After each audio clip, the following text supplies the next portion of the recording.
Há uns 30 anos, um jovem pastor chamado Frank Watley Gonsalves anunciou nos jornais de Chicago que daria um sermão dominical intitulado "O que eu faria se tivesse $1 milhão?".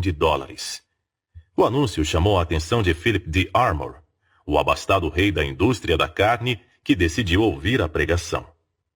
No sermão, Gonsalves descreveu uma grande escola de tecnologia onde os jovens pudessem aprender a ser bem-sucedidos na vida, desenvolvendo a capacidade de pensar em termos práticos em vez de teóricos, onde fossem ensinados a aprender fazendo. Se tivesse $1 milhão, disse o jovem pregador, eu abriria essa escola.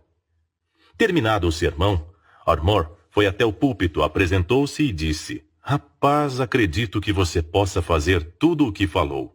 E se for ao meu escritório amanhã de manhã, darei $1 milhão de que precisa." Sempre existe abundância de capital para quem sabe criar planos práticos para usá-lo. Esse foi o início do Instituto de Tecnologia Armour, uma das escolas de caráter mais profissionalizante dos Estados Unidos. A escola nasceu na imaginação de um jovem que nunca teria sido ouvido fora da comunidade em que pregava, não fosse a imaginação, mas o capital de Philip D. Armour. Toda grande ferrovia, toda instituição financeira de destaque, toda empresa gigante e toda grande invenção começaram na imaginação de alguém.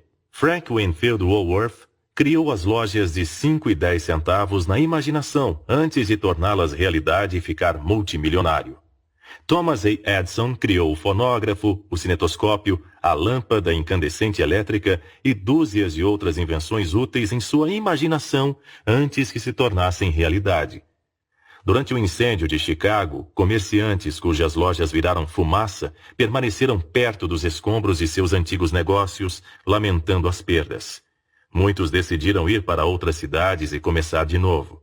Nesse grupo estava Marshall Field, que viu diante de si, em sua imaginação, a maior loja de varejo do mundo no exato local onde ficava sua antiga loja, que naquele momento não passava de um monte de madeira arruinada e fumegante.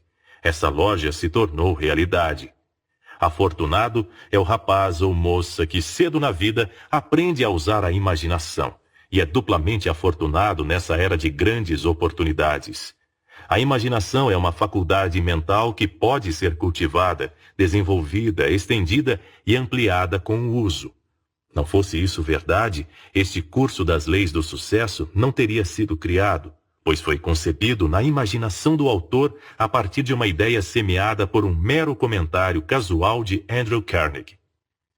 Onde quer que você esteja, seja quem for, e no que quer que esteja trabalhando, há espaço para que se torne mais útil e, dessa maneira, mais produtivo, desenvolvendo e usando sua imaginação. Sucesso neste mundo é sempre uma questão de esforço individual. Todavia, você estará enganando a si mesmo se acreditar que pode chegar ao sucesso sem a cooperação de outras pessoas. Sucesso é uma questão de esforço individual apenas sob o aspecto de que cada pessoa deve decidir por si o que é preciso para chegar lá. Isso envolve o uso da imaginação.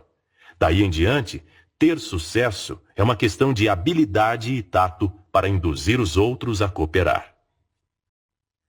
Antes de que possa garantir a cooperação dos outros, ou melhor, antes de que tenha o direito de pedir ou esperar a cooperação de outras pessoas, você deve demonstrar boa vontade em cooperar com elas.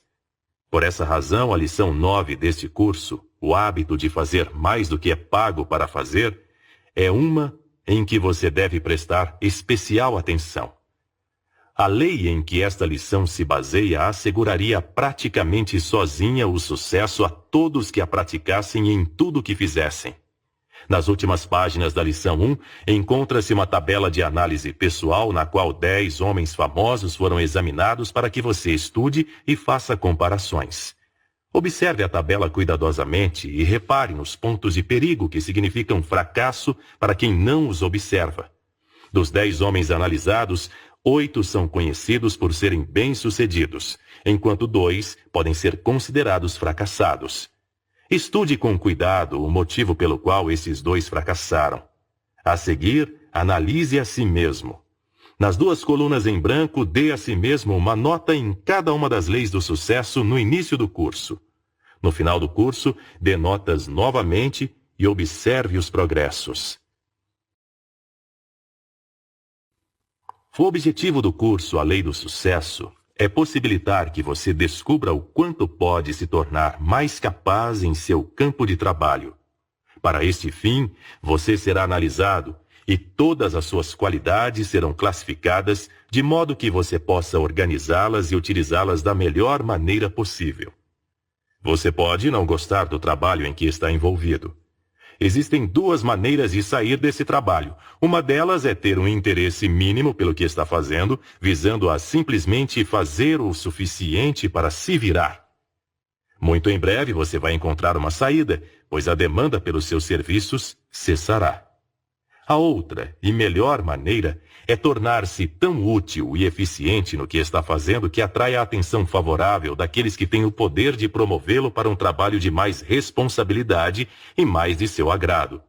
Cabe a você o privilégio de escolher de que maneira irá proceder.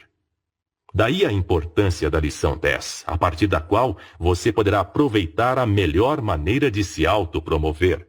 Milhares de pessoas caminharam em cima da grande mina de cobre Calumet sem descobri-la. Apenas um homem, sozinho, usou sua imaginação, escavou uns poucos metros solo adentro, investigou e descobriu o mais rico depósito de cobre do mundo. Você e todas as outras pessoas caminham, uma vez ou outra, em cima de sua mina Calumet. Descobri-la é uma questão de investigação e uso da imaginação. O curso das 16 leis do sucesso pode indicar o caminho para sua Calumet, e você pode ficar surpreso quando descobrir que estava parado em cima dessa mina preciosa no trabalho em que está agora. Na palestra Acres de Diamantes, Russell Conwell diz que não precisamos buscar a oportunidade longe de nós. Podemos encontrá-la bem aqui, onde estamos. Essa é uma verdade que vale a pena ser lembrada. Napoleon Hill.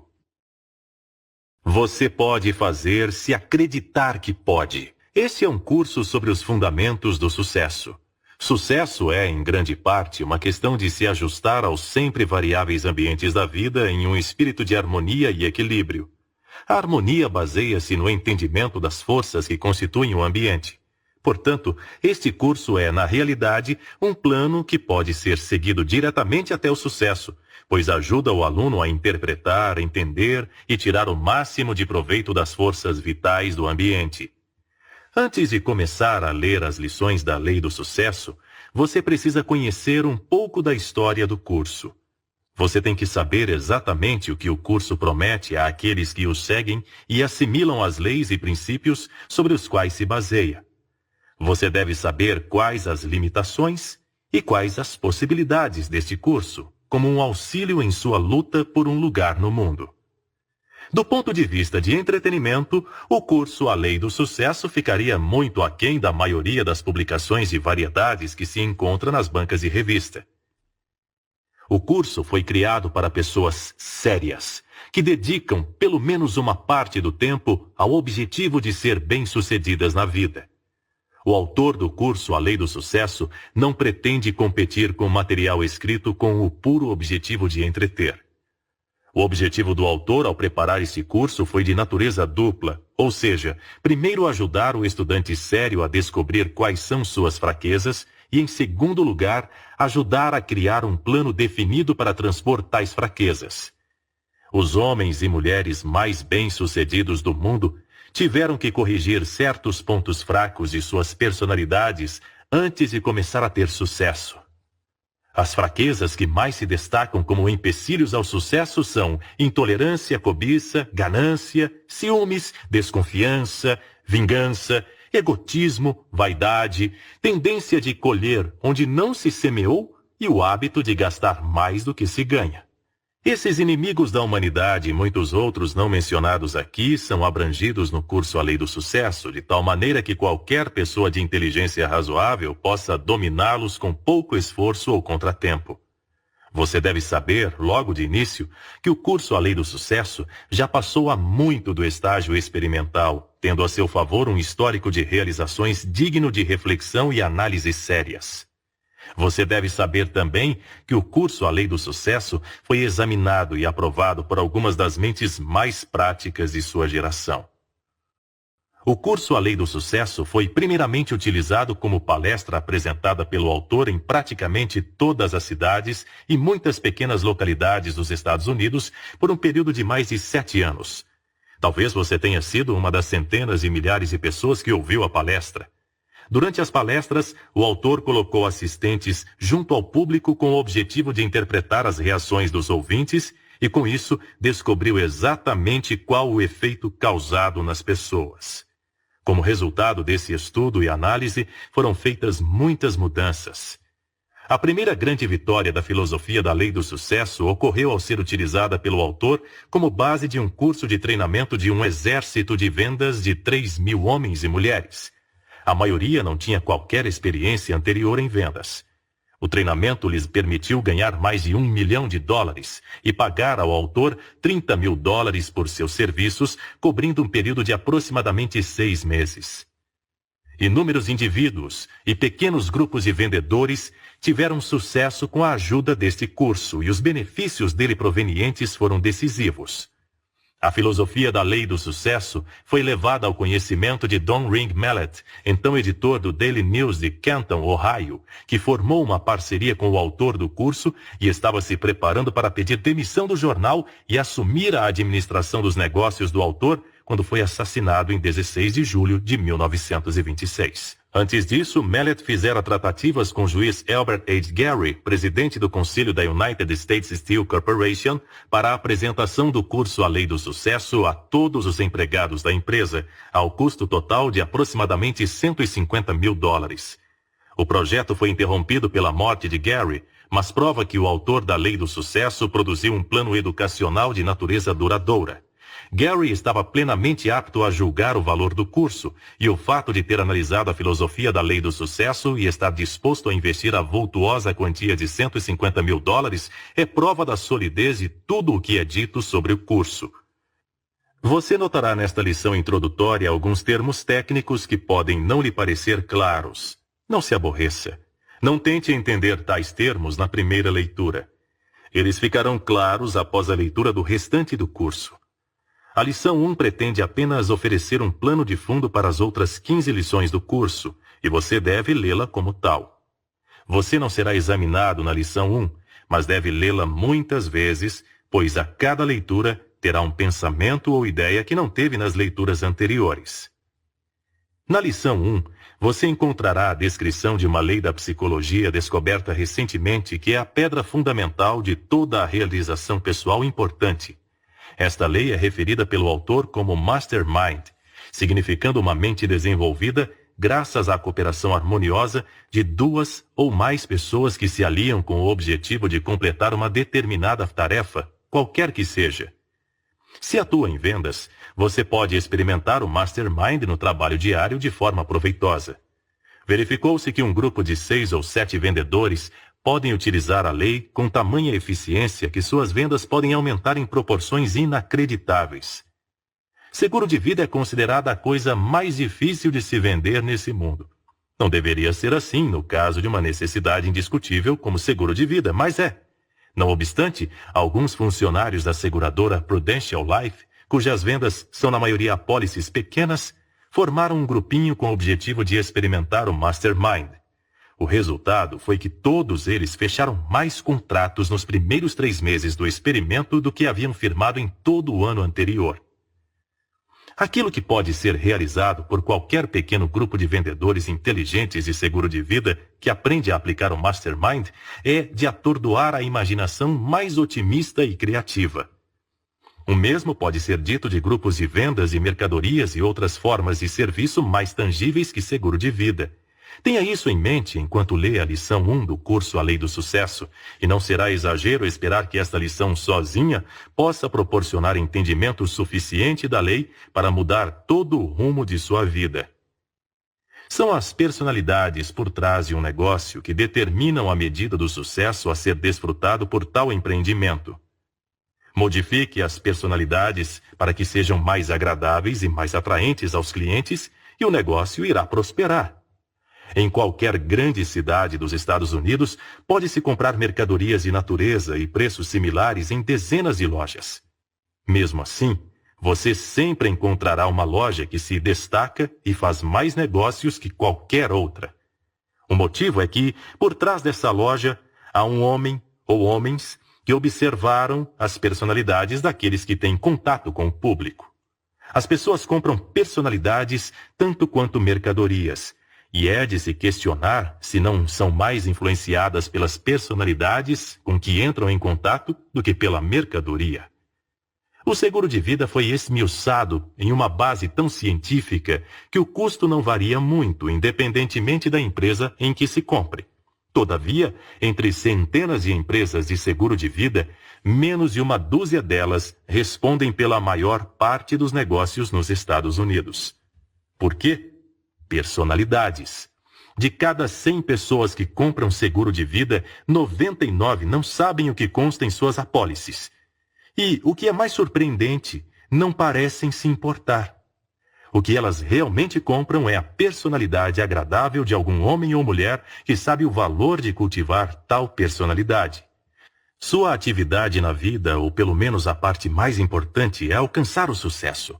Sucesso, na acepção do termo conforme o curso das leis do sucesso, é a realização do objetivo principal definido sem violar os direitos de outras pessoas. Independentemente de qual seja seu objetivo principal na vida, você vai alcançá-lo com muito menos dificuldade após aprender a cultivar uma personalidade agradável e a delicada arte de aliar-se aos outros em uma determinada iniciativa sem atrito ou inveja. Um dos grandes problemas da vida, se não o maior, é aprender a arte da negociação harmoniosa com os outros.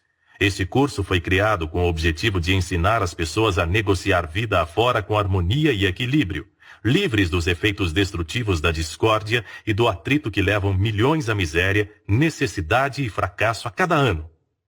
Apresentado o objetivo do curso, você deve ter condições de abordar as lições com a sensação de que uma transformação completa em sua personalidade está prestes a acontecer. Você não consegue desfrutar de sucesso notável na vida sem poder, e você jamais consegue desfrutar de poder sem personalidade suficiente para influenciar outras pessoas a cooperarem com você em espírito de harmonia. Este curso mostra como desenvolver tal personalidade passo a passo.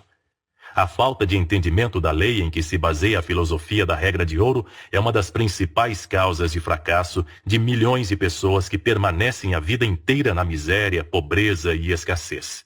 Essa lição não tem nada a ver com nenhuma religião, nem com sectarismo, assim como nenhuma das outras lições do curso A Lei do Sucesso. Quando dominar as leis do sucesso e se apropriar delas, o que deve acontecer em um período de 15 a 30 semanas, você estará pronto para desenvolver poder pessoal suficiente para garantir a realização de seu objetivo principal definido. O objetivo das leis do sucesso é desenvolver ou ajudar a organizar todo o conhecimento que você tem e que virá a adquirir no futuro para que possa transformar tal conhecimento em poder.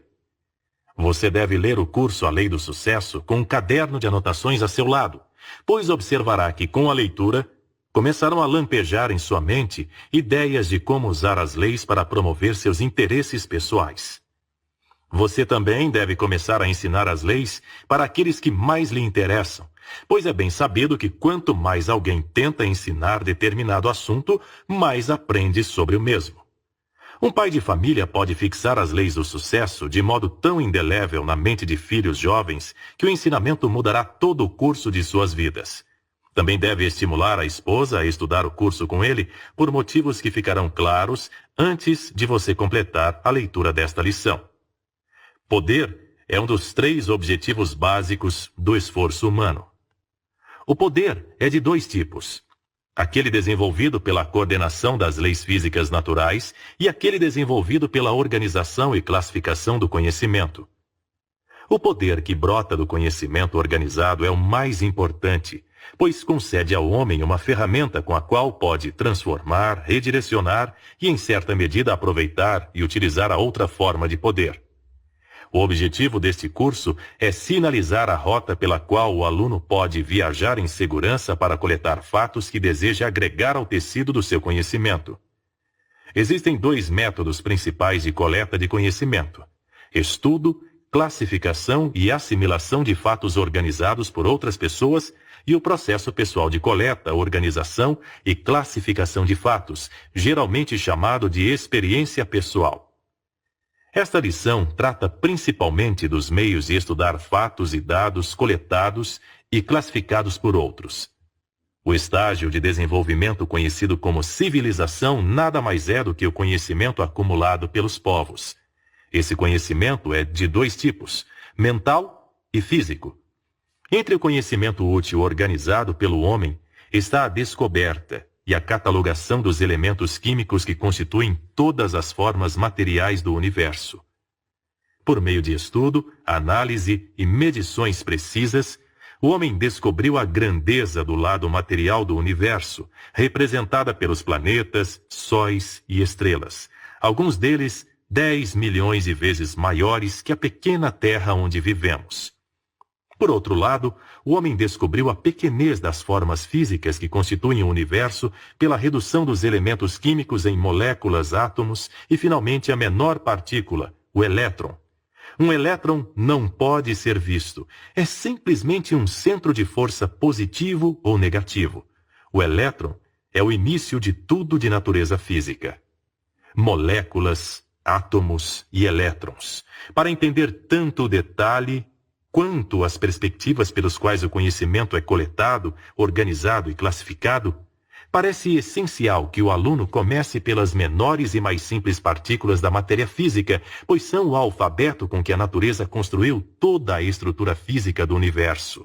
As moléculas consistem de átomos, pequenas partículas invisíveis de matéria deslocando-se continuamente à velocidade da luz, segundo o mesmo princípio pelo qual a Terra gira em torno do Sol. As pequenas partículas de matéria conhecidas como átomos, que se deslocam em um circuito contínuo na molécula, são constituídas por elétrons, as menores partículas da matéria física. Como já foi dito, os elétrons nada mais são do que 2 formas de força. O elétron é uniforme, de uma só classe, tamanho e natureza. Assim, em um grão de areia ou uma gota de água, duplica-se todo o princípio segundo o qual todo o universo opera. Que maravilha! Que estupendo! Você pode ter uma pequena ideia da magnitude de tudo isso na próxima vez que fizer uma refeição, lembrando que cada alimento que consome, o prato em que come, os talheres e a própria mesa nada mais são, em última análise, que um conjunto de elétrons. No mundo da matéria física, quer se olhe a maior estrela a flutuar no céu ou o menor grão de areia encontrado no solo, o objeto em observação nada mais é que um conjunto de moléculas, átomos e elétrons organizados, revolvendo um sobre o outro a uma velocidade inconcebível. Cada partícula de matéria física está em um estado de movimento contínuo altamente agitado. Nada nunca está parado, embora quase toda a matéria física possa parecer imóvel aos olhos físicos. Não existe matéria física sólida. O pedaço mais rijo de aço é uma massa organizada de moléculas, átomos e elétrons em movimento. Além disso, os elétrons em um pedaço de aço são da mesma natureza e se movem na mesma velocidade que os elétrons do ouro, da prata, do latão ou do estanho. Os elementos químicos da matéria física parecem diferentes uns dos outros, e são diferentes porque são constituídos de diferentes combinações de átomos, embora os elétrons nesses átomos sejam sempre os mesmos, exceto que alguns são positivos e alguns negativos, significando que alguns carregam uma carga positiva de eletrificação e outros uma carga negativa. Por meio de reações químicas, a matéria pode ser quebrada em átomos que são em si imutáveis. Os elementos químicos são criados pela combinação e mudança de posição dos átomos. Para ilustrar o modus operandi da mudança da posição dos átomos nos termos da ciência moderna, adicione 4 elétrons, 2 positivos e 2 negativos, ao átomo de hidrogênio, e você terá o elemento lítio, Retire do átomo de lítio, composto de 3 elétrons positivos e 3 elétrons negativos, um elétron positivo e um negativo, e você terá um átomo de hélio, composto de 2 elétrons positivos e 2 negativos. Assim, pode-se ver que os elementos químicos do universo diferem uns dos outros somente pelo número de elétrons que compõem seus átomos e pelo número e disposição desses átomos nas moléculas de cada elemento. Por exemplo, um átomo de mercúrio contém 80 cargas positivas elétrons em seu núcleo e 80 cargas periféricas negativas, elétrons. Se fossem retirados 2 elétrons positivos e 2 negativos, o átomo se tornaria instantaneamente o metal conhecido como platina. Se fossem retirados 1 elétron negativo e 1 positivo, o átomo então manteria 79 cargas positivas no núcleo e 79 elétrons negativos periféricos, tornando-se ouro. A fórmula pela qual essas mudanças podem ser produzidas tem sido objeto de pesquisa diligente dos alquimistas de todas as eras e dos químicos modernos de hoje. É fato conhecido de todo químico que literalmente dezenas de milhares de substâncias sintéticas podem ser compostas com apenas 4 tipos de átomos: hidrogênio, oxigênio, nitrogênio e carbono. Diferenças no número de elétrons dos átomos conferem a eles diferenças químicas qualitativas, embora todos os átomos de qualquer elemento sejam quimicamente iguais. Diferenças no número e no arranjo espacial desses átomos, em grupos de moléculas, constituem diferenças tanto físicas quanto químicas nas substâncias, ou seja, compostos. Substâncias bem diferentes são produzidas pela combinação dos mesmos tipos de átomos em diferentes proporções. Retire de uma molécula de certa substância um único átomo e de um composto necessário para a vida. Ela pode ser transformada em veneno mortal. Fósforo é um elemento químico e, assim, contém um certo tipo de átomo, mas alguns fósforos são amarelos e alguns são vermelhos, variando conforme a distribuição espacial dos átomos nas moléculas que os compõem. Pode-se afirmar como verdade literal que o átomo é a partícula universal com o qual a natureza cria todas as formas materiais, de um grão de areia à maior estrela flutuando no espaço. O átomo é o tijolo da natureza, a partir do qual ela cria um carvalho ou um pinheiro, uma rocha de arenito ou granito, um rato ou um elefante.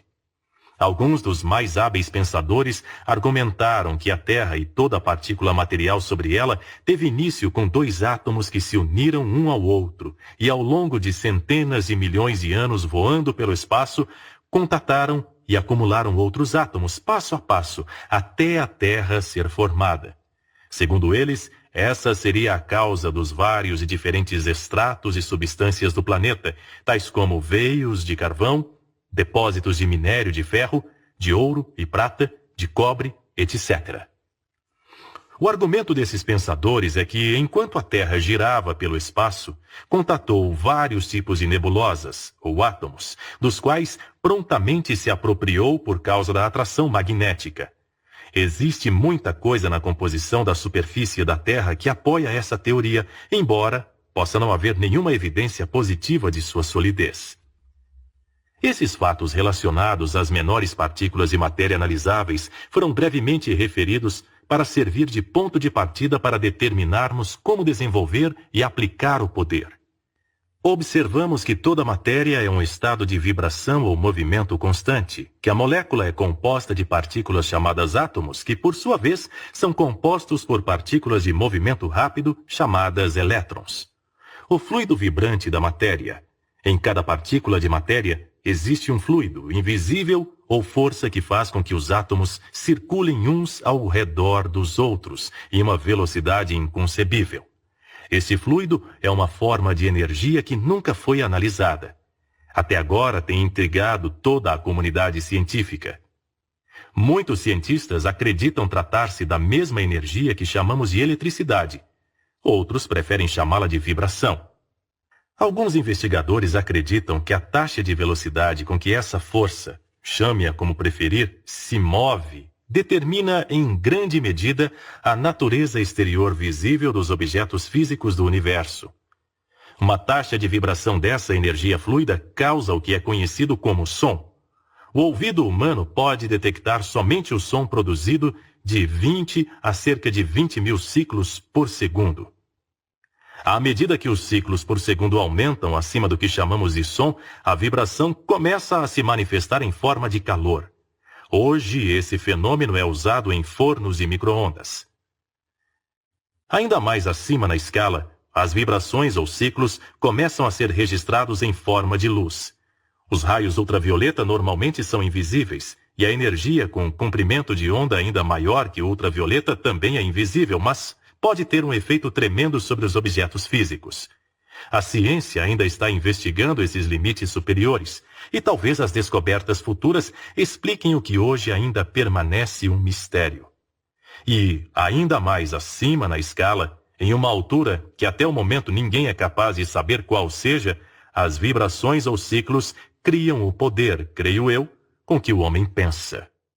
O autor acredita que a porção fluida de toda a vibração, de onde brotam todas as formas conhecidas de energia, é universal na natureza, que a porção fluida do som é igual à porção fluida da luz, sendo a diferença de efeito entre som e luz somente a diferença na taxa de vibração. A porção fluida do pensamento também é exatamente a mesma que a do som, calor e luz, exceto pelo número de vibrações por segundo. Assim como existe uma única forma de matéria física que compõe a Terra e todos os outros planetas, sóis e estrelas, os elétrons, existe uma única forma da energia fluida que faz com que toda a matéria permaneça em estado constante de movimento rápido. Ar e éter. O vasto espaço entre os sóis, luas, estrelas e outros planetas do universo é preenchido por uma forma de energia conhecida como éter. O autor acredita que a energia fluida que mantém todas as partículas de matéria em movimento seja igual à do fluido universal conhecido como éter, que preenche todo o espaço no universo. Dentro de uma certa distância da superfície da Terra, estimada por alguns em cerca de 80 quilômetros, existe o que chamamos de ar, substância gasosa composta por oxigênio e nitrogênio. O ar é um condutor de vibrações do som, mas não é o condutor da luz e das vibrações mais altas, que são carregadas pelo éter. O éter é um condutor de todas as vibrações do som ao pensamento. O ar é uma substância localizada que desempenha basicamente a função de suprir todos os animais e planetas com oxigênio e nitrogênio, sem os quais ambos não poderiam existir. O nitrogênio é uma das principais necessidades da vida vegetal, e o oxigênio é um dos pilares da vida animal. Perto do cume de montanhas muito altas, o ar se torna muito rarefeito, porque contém pouco nitrogênio, e por esse motivo não existe vida vegetal nesses locais. Por outro lado, o ar leve, encontrado em grandes altitudes, consiste amplamente de oxigênio, razão pela qual pacientes tuberculosos são enviados para locais altos. Mesmo esta breve explicação sobre moléculas, átomos, elétrons, ar, éter e similares pode ser uma leitura pesada para o aluno, mas, como se verá em breve, essa introdução desempenha papel essencial na base desta lição.